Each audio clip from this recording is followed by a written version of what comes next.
A reading of Luke chapter 15, verses 4 to 32.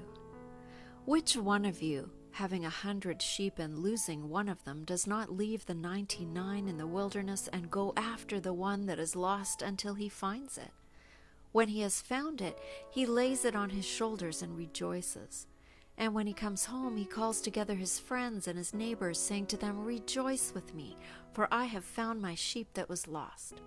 Just so, I tell you, there will be more joy in heaven over one sinner who repents than over 99 righteous persons who need no repentance. Or what woman, having 10 silver coins, if she loses one of them, does not light a lamp, sweep the house, and search carefully until she finds it? When she has found it, she calls together her friends and neighbors, saying, "Rejoice with me, for I have found the coin that I had lost." Just so, I tell you, there is joy in the presence of the angels of God over one sinner who repents. Then Jesus said, "There was a man who had 2 sons. The younger of them said to his father, 'Father, give me the share of the property that will belong to me.' So he divided his property between them. A few days later, the younger son gathered all that he had and traveled to a distant country. And there he squandered his property in dissolute living. When he had spent everything, a severe famine took place throughout that country, and he began to be in need. So he went and he hired himself out to one of the citizens of that country, who sent him to his fields to feed the pigs. He would gladly have filled himself with the pods that the pigs were eating, and no one gave him anything. But when he came to himself, he said, 'How many of my father's hired hands have bread enough and to spare, but here am I, dying of hunger. I will get up and go to my father, and I will say to him, Father, I have sinned against heaven and before you. I am no longer worthy to be called your son. Treat me like one of your hired hands.' So he set off, and he went to his father. But while he was still far off, his father saw him and was filled with compassion, and he ran and put his arms around him and kissed him. Then the son said to him, 'Father, I have sinned against heaven and before you. I am no longer worthy to be called your son.' But the father said to his slaves, 'Quickly, bring out a robe, the best one, and put it on him. Put a ring on his finger and sandals on his feet. And get the fatted calf and kill it, and let us eat and celebrate. For this son of mine was dead and is alive again. He was lost and is found.' And they began to celebrate. Now his elder son was in the field, and when he came and approached the house, he heard music and dancing. He called one of the slaves, and he asked what was going on. He replied, 'Your brother has come, and your father has killed the fatted calf because he has got him back safe and sound.' Then he became angry, and he refused to go in. His father came out and began to plead with him, but he answered his father, 'Listen, for all these years I have been working like a slave for you, and I have never disobeyed your command. Yet you have never even given me a young goat so that I might celebrate with my friends. But when this son of yours came back, who has devoured everything, your property, with prostitutes, you killed the fatted calf for him.' And then the father said to him, 'Son, you are always with me, and all that is mine is yours.' But we had to celebrate and rejoice, because this brother of yours was dead and has come to life. He was lost and has been found."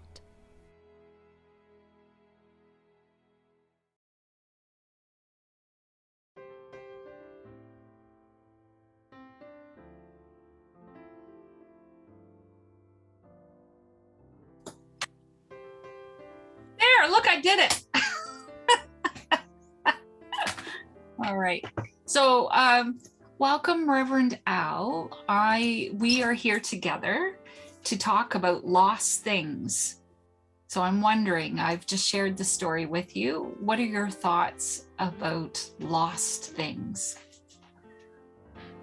We, as a church, well, back then it was a presbytery, Victoria Presbytery, built did study. Of course, we always have to do the study for 3 years. You do the study, and came up with what they wanted to do something downtown, and they wanted to do something faithfully, and they wanted to do something that wasn't done by anyone else. So they came up with the idea of a drop-in center for the men and women that were homeless and the men and women that had addictions.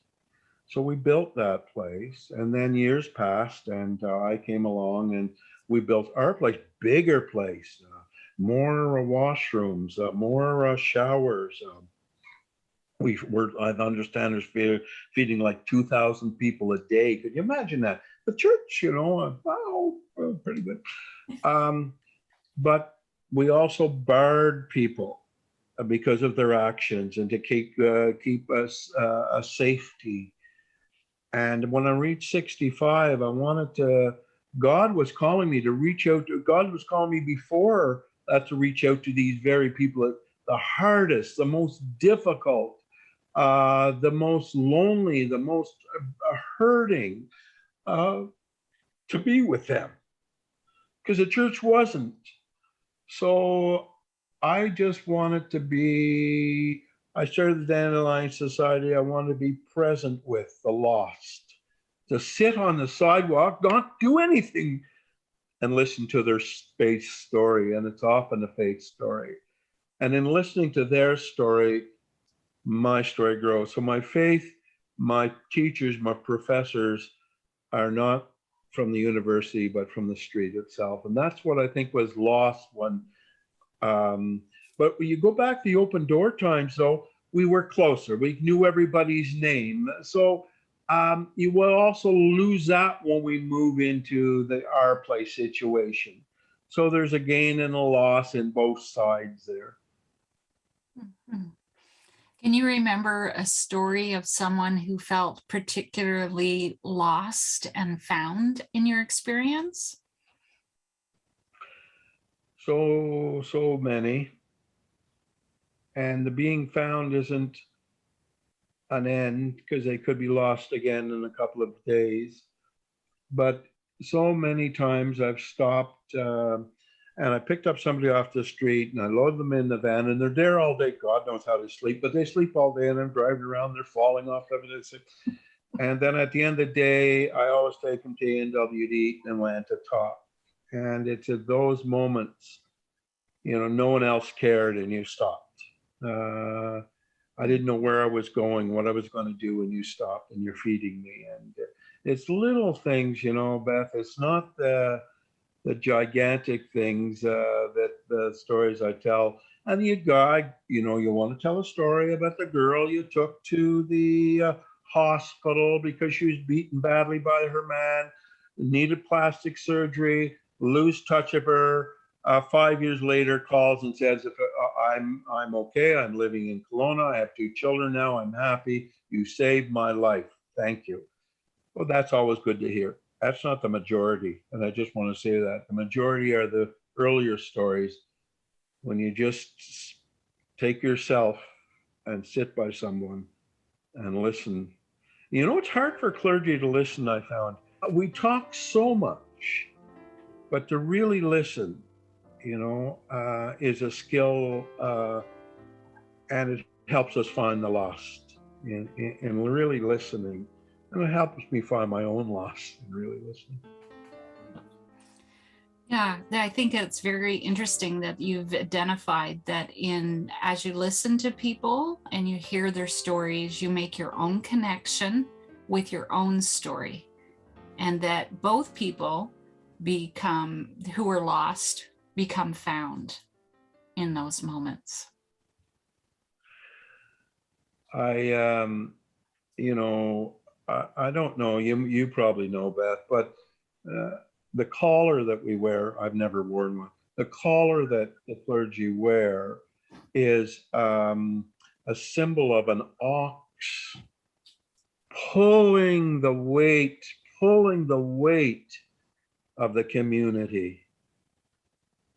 And we lost that the collar becomes a place of privilege rather than the pulling of the weight of the community. That's what the collar's for. the ox pull that weight. Often ox would finally fall down on a hot day and die in the middle of the field after years of service.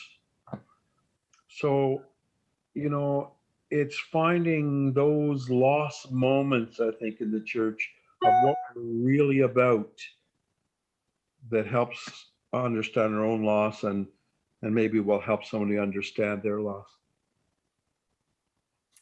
That's quite brilliant. I didn't actually know that story, so thank you. Do you think that it's the congregation's call to also pull like the oxen? What is their role in this story? Unfortunately, yes. You know, the unfortunate of the congregation is, again, like us, to get out of our comfort zone. And when I say that, I know a lot of the congregation across the country of the United Church of Canada are very elderly, and they pull the weight over the years. They're the oxen that need the rest. And we should respect that in the church. Respect, and somehow we could really learn from our First Nations brothers and sisters that they are the elders, to really listen to their stories, because they're lost too, they're lonely, and yet they've lived a lifetime of pulling the oxen cart. So yeah, we have that calling to pull that cart. We also have the calling to respect the people who have already pulled that cart over the years. Well, thank you, Reverend Al. I think I just want to honor the work that you've done in our community. I want to share that I believe that you have set an example, both by the questions of faith that you pose for all of us, along with the good work that you do in community as an example. So I'd like to thank you on behalf of Fairfield United Church and all the people who I know will see this video for the work that you've done. And you now are in retirement or moving into retirement, no longer needing to pull. And I pray that you have the rest that you deserve. But I can tell by the sparkle in your eye, I don't think it's going to last very long. And that you're the kind of person who feels called forever to fulfill God's purpose. I think there's two things about the calling that we talked about. Many are called, few are chosen on that. And I'm also looking forward to see you at the Lateral Thinkers in a month. Excellent. Well, thank you so much. I'm just going to... During the month of July, the Fairfield United Church community has been collecting food to share with those who have less, from table to table. So my name's Cory. I go by Cory Resilient. I came from Hamilton, Ontario when I was 22 to Vancouver Island, and I spent around 6 years homeless, off and on in Victoria. I met Reverend Al when I was homeless. I've been on a journey really spiritually since I left where I came from, Hamilton, and I was in jail. I lost my father, and God kind of took me and led me out here. And basically I spent a lot of years homeless out here, and then I started doing advocacy work and being an advocate for homelessness, and I got hired, and I did a peer support training certificate, and now I just moved into my new place. So it's been quite a journey, and God's been with me the entire time, and I just feel like God's people are the lost and the broken and the abandoned. It says it in the Bible, and I'm one of those. I'm a child of God through that. God kind of inherited me, so to speak, and kind of He's been bringing people in my life to bless me, and as well as the church, people have been helping me, and I know that all good things come from God, and I believe that God is blessing me through people right now, and I'm on a journey, and what God starts, He'll finish. So I just wanted to say, thank you, and like to share my story with people and stuff like that to motivate and inspire. So, yeah, appreciate everything.